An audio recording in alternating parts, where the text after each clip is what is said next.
Hello everyone, नमस्कार मेरे प्यारे दोस्तों। इस वीडियो में हम समझेंगे चार्ज के बारे में। हमने एक वीडियो तो बनाया है और उसी वीडियो में हमने आपको एक क्वेश्चन दिया था, तो एक दो और क्वेश्चन हम करेंगे चार्ज के कंसेप्ट को समझने के लिए। उसके बाद हम आ जाएंगे प्रॉपर्टीज ऑफ चार्ज के बारे में, जिसमें से कि पहला प्रॉपर्टीज क्वांटाइजेशन ऑफ चार्ज के बारे में पहले वीडियो में डिस्कस हो चुका है।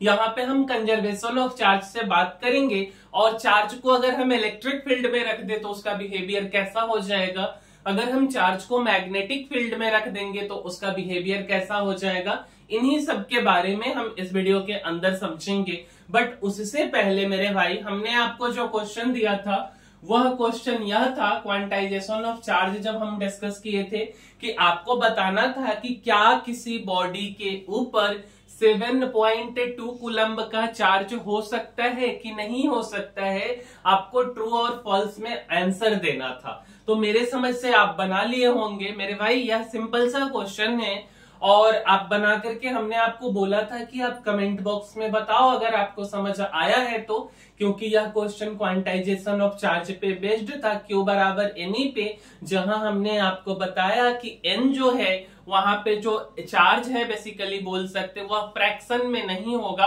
आधा नहीं होगा, 3.5 नहीं होगा, 5.5 नहीं होगा, है ना, हमेशा वह इंटीजर होगा। तो हमने आपको जो क्वेश्चन दिया उसमें बताया कि किसी बॉडी के ऊपर 7.2 कूलम्ब का चार्ज है, क्या यह पॉसिबल है।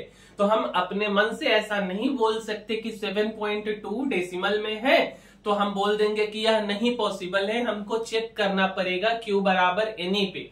तो Q बराबर NE जब हम लगाएंगे मेरे भाई, तो Q के जगह पे तो 7.2, N के जगह पे N और E के जगह पे 1.6 इंटू 10 के पावर माइनस के 19 कूलम। अब N बराबर क्या हो जाएगा, यह 1.6 गुने 10 के पावर माइनस 19 डिवाइड में आ जाएगा 7.2 के। तो यहाँ पे हमने लिखा N equal to 7.2 divided by 1.6 into 10 के पावर माइनस के 19। जैसा कि आप जानते हो कि यह फ्रैक्शन में नीचे है, तो जब यह ऊपर जाएगा तो प्लस बन जाएगा, प्लस 10 के पावर 19। 72/16 होता है 4 गुण का 5 और गुने 10 के पावर 19। अब हम अगर यहाँ से डेसिमल शिफ्ट करेंगे तो यह 45 गुने 10 के पावर 18। क्या 45 इंटीजर है? बिल्कुल इंटीजर है। मतलब हम क्या बोल सकते कि किसी बॉडी के ऊपर जो चार्ज है वह 7.2 कूलम्ब का हो सकता है, मतलब हमारा स्टेटमेंट ट्रू है। एक और प्यारा सा छोटा सा क्वेश्चन है चार्ज के कंसेप्ट को समझने के लिए मेरे भाई, कि किसी बॉडी के ऊपर मिनिमम चार्ज कितना हो सकता है। क्वेश्चन क्या है मेरे भाई कि किसी बॉडी के ऊपर मिनिमम चार्ज कितना हो सकता है। तो मेरे भाई हम जैसा कि जानते हैं मिनिमम का मतलब हम Q इक्वल टू जो NE फॉर्मूला है इक्वल, उसको हम क्या लिख सकते हैं, Q minimum equal to N minimum into E। N का कम से कम वैल्यू कितना होगा, 1 हो जाएगा। तो 1 इंटू E का मतलब क्या हो गया, केवल Q मिनिमम बराबर E, और E का जो वैल्यू आता वह हम लिख देंगे जो कि है 1.6 गुने 10 के पावर माइनस के 19 कूलम। प्रोसेस देखना है तो Q बराबर NE है, Q मिनिमम बराबर N मिनिमम इंटू E। तो Q मिनिमम और N के जगह पे 1 और E के जगह पे 10 वैल्यू, ठीक है। चलिए अगला बात अब हम समझते हैं, यहाँ से यह सब प्रॉपर्टीज ऑफ चार्ज में आ जाएगा कि कंजर्वेशन ऑफ चार्ज क्या होता है। मेरे भाई हम यह तो समझते हैं कि जो चार्ज होता है neither be created not be destroyed but it can be transferred from one body to another body. ऐसा हम डेफिनेशन तो पढ़ लेते, बट एक्चुअल में क्या मतलब होता है, एक बार और डेफिनेशन को रिकॉल करते कि कंजर्वेशन ऑफ चार्ज बोलता क्या है। तो मेरे भाई बोला जाता है कि charge can neither be created, है ना, nor be destroyed but it can be transferred from one body to another body until both bodies are at same potential. Simple भाषा में बोला जाए तो चार्ज को हम ना ही क्रिएट कर सकते हैं, ना ही हम चार्ज को डिस्ट्रॉय कर सकते हैं। केवल हम चार्ज को एक बॉडी से दूसरे बॉडी पे ट्रांसफर कर सकते हैं, और ट्रांसफर कब तक करेंगे, जब तक कि दोनों बॉडी सेम पोटेंशियल पे नहीं आ जाए। सिंपल भाषा में सेम पोटेंशियल का मतलब कि एक बॉडी पे जितना चार्ज है दूसरे बॉडी पे भी उतना ही आ जाए। मतलब अगर एक पे 5 वोल्ट तो दूसरे पे भी 5 वोल्ट, यहाँ चार्ज के मतलब में है, चार्ज के टर्म में हम आपको समझा रहे, ठीक है, कि सेम पोटेंशियल पे आ जाए। एक फिगर के माध्यम से समझेंगे। देखो मेरे भाई, हम ना 3 आइडेंटिकल बॉडी लिया है।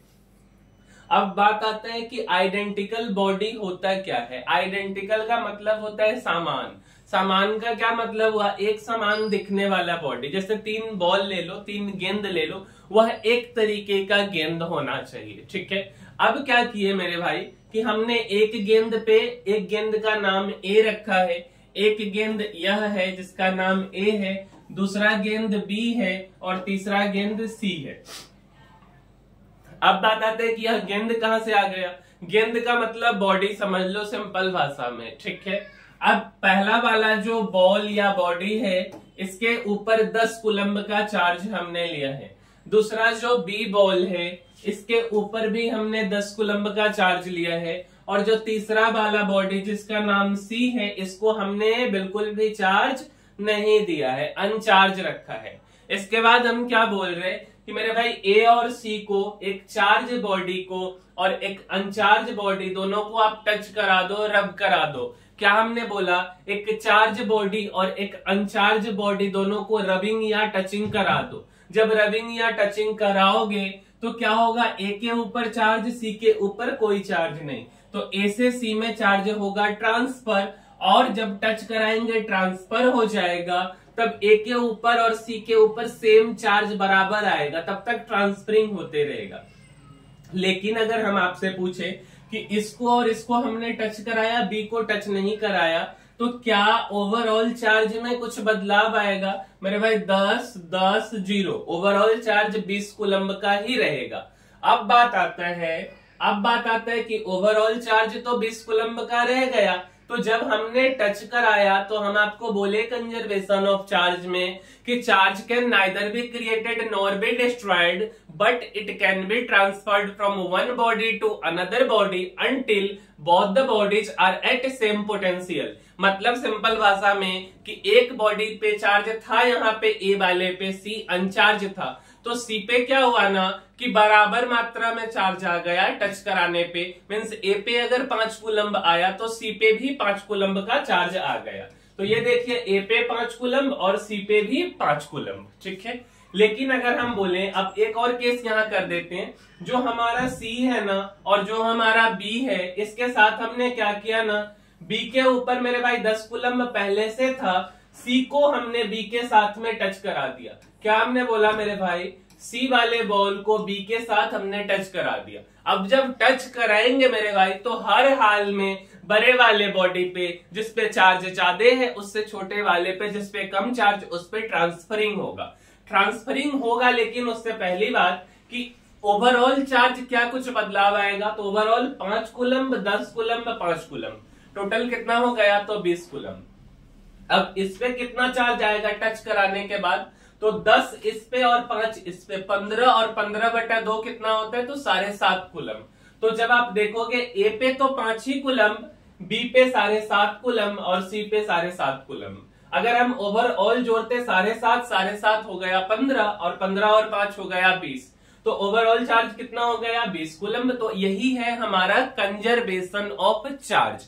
मेरे समझ से यह बात आपको क्लियर हो गया होगा।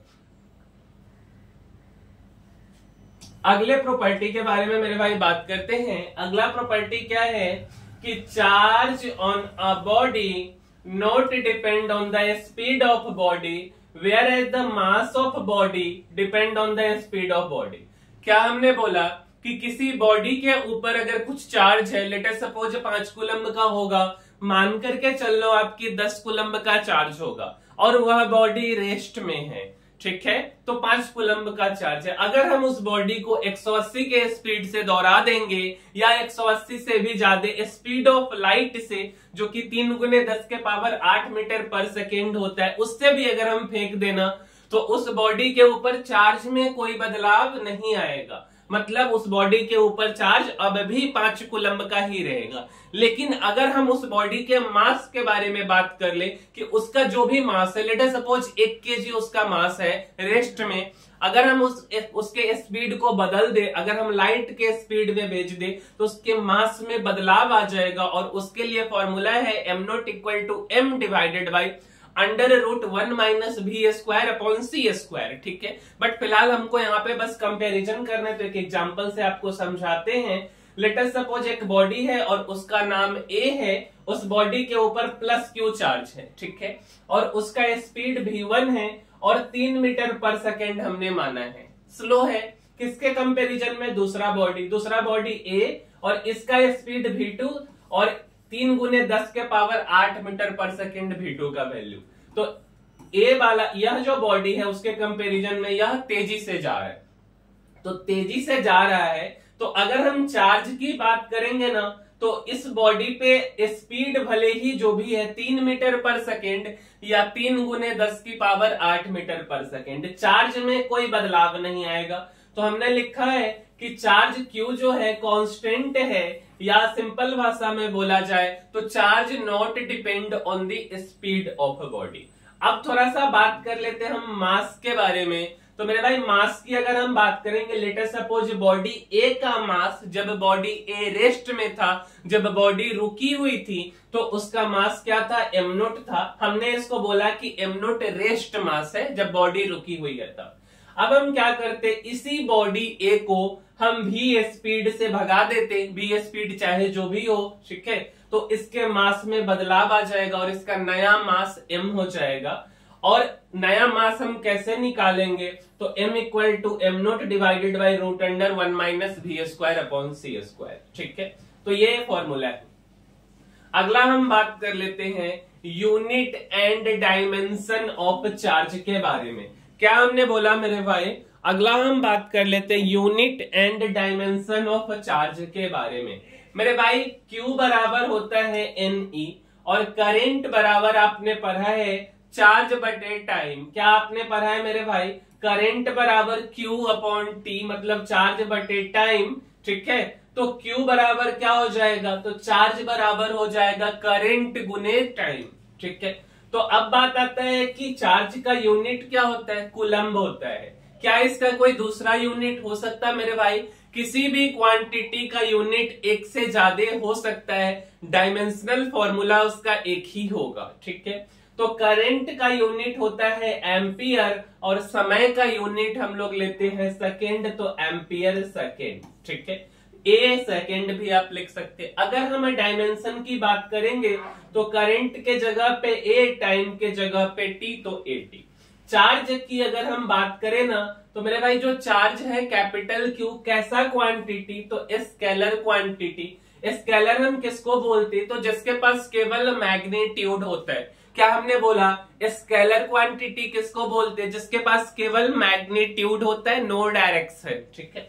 अगला एक छोटा छोटा सा, जब आप एनसीईआरटी खोलोगे, मेरे पास यहाँ एनसीईआरटी का बुक है मेरे भाई, तो आपको यहाँ पे छोटा छोटा प्यारा प्यारा सा कुछ दिखेगा, ग्लास रॉड के बारे में, सिल्क थ्रेड के बारे में, इबोनाइट रॉड के बारे में, कैट्स फर के बारे में, है ना। तो उसी एक्सपेरिमेंट को हम एक बार समझते हैं। यह एक्सपेरिमेंट बहुत ज्यादा महत्वपूर्ण नहीं है, लेकिन जब चार्ज के कंसेप्ट को डेवलप किया जा रहा था जिस समय में, तो उस समय में इसी की मदद से हजारों एक्सपेरिमेंट हुए होंगे। उन्हीं में से चार्ज के बारे में बताया गया कि अच्छा, इसको हम पॉजिटिव बोल सकते इस एंटिटी को, और इस एंटिटी को हम नेगेटिव बोल सकते। तो मेरे भाई सिल्क, इबोनाइट रड और हम ग्लास रड की बात करते, तो अगर हम एक सिल्क का कपड़ा ले लेते छोटा सा, और हम एक इबोनाइट रड ले लेते। जिनको भी इबोनाइट रॉड नहीं समझ आ रहा है, सिंपल भाषा में समझ लो प्लास्टिक का रड। जब आप मेला घूमने जाते हो तो उस समय आपको एक रड दिखता होगा, प्लास्टिक वाला मेला में बिकते रहता है, डेट मीन्स के इबोनाइट का रड।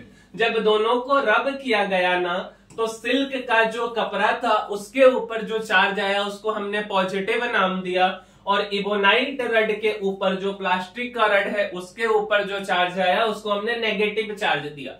यह कहां से हमने नाम दे दिया मेरे भाई? जब आप एनसीईआरटी की बुक पढ़ोगे तो वहां पे आफ्टर ऑल कंक्लूजन पे पहुंचोगे तो उसका मतलब यही निकल करके आएगा। ठीक है, आगे बढ़ते। अगला इसी में क्या है कि आपके पास सिल्क का कपड़ा है और हम प्लास्टिक के रड, इबोनाइट के रड को हटा देते हैं और इसके जगह पर हम ग्लास का रड ले लेते, कांच का रड ले लेते। ठीक है, तो जब हम ग्लास का रड से इसको रब किए ना तो सिल्क के कपड़े पे नेगेटिव चार्ज आया और ग्लास के रड पे पॉजिटिव चार्ज आया। इसके बाद जो साइंटिस्ट थे उनके मन में क्या आया, तो कैसे यहां तक पहुंचे? सिल्क और इबोनाइट रड, सिल्क और ग्लास रड, ये बेसिकली दो एक्सपेरिमेंट है।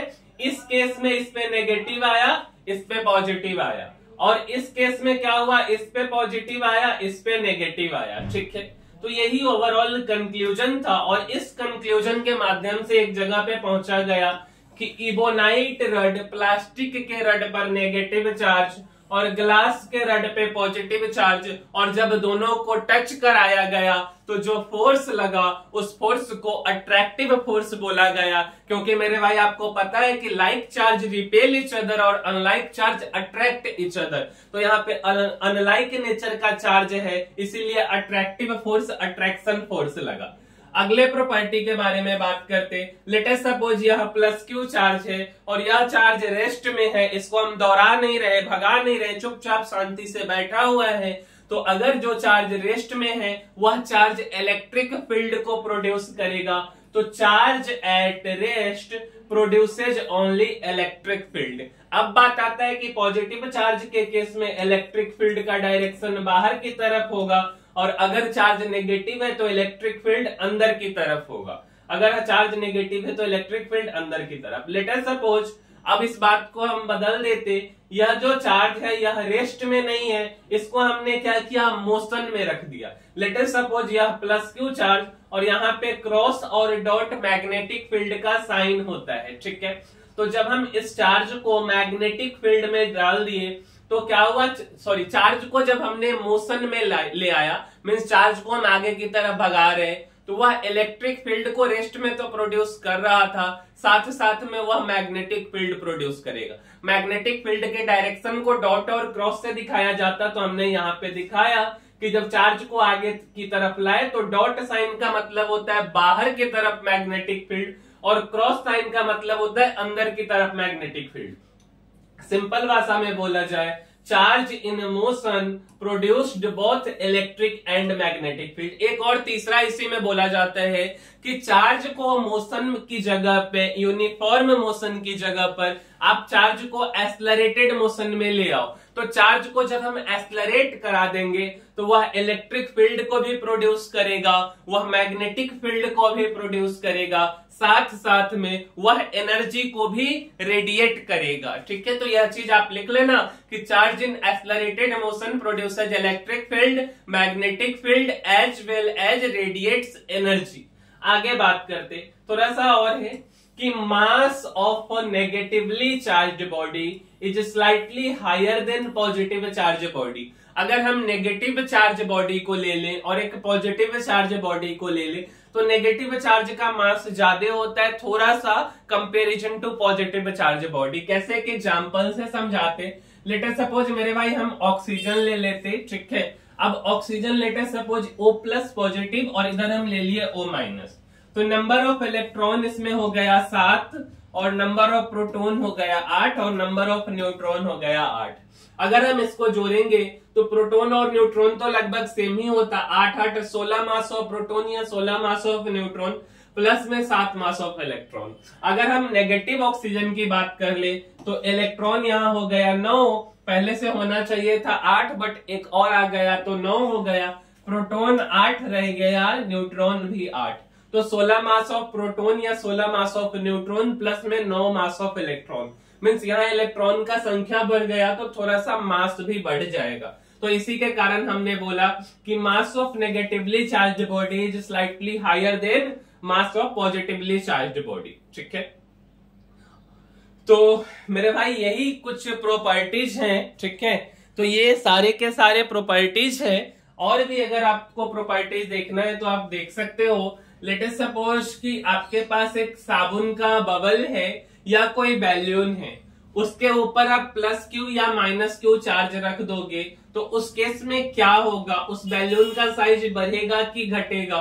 तो जब हम प्लस क्यू चार्ज या माइनस क्यू रखेंगे तो इस पूरे आउटर सरफेस पर वह चार्ज डिस्ट्रीब्यूट हो जाएगा, और जब आउटर सरफेस पे डिस्ट्रीब्यूट हो जाएगा, सब लाइक नेचर का चार्ज है तो रिपल्सन करेगा, रिपल्सन करने के कारण इसका साइज बढ़ जाएगा। साइज मीन्स रेडियस बढ़ जाएगा। तो बोला जाता है कि द साइज और रेडियस या volume of bubble will increases when plus q या minus q charge given on the bubble. Plus q या माइनस क्यू चार्ज जब आप इस बबल पे रख दोगे तो उसका साइज बढ़ जाएगा। ठीक है, तो मेरे भाई इस वीडियो में इतना ही। ठीक है, चार्ज के बारे में हमने आपको समझाया, फिर बात करते हैं अगले वीडियो में इससे आगे। तो मिलते हैं अगले वीडियो में मेरे भाई, तब तक के लिए धन्यवाद।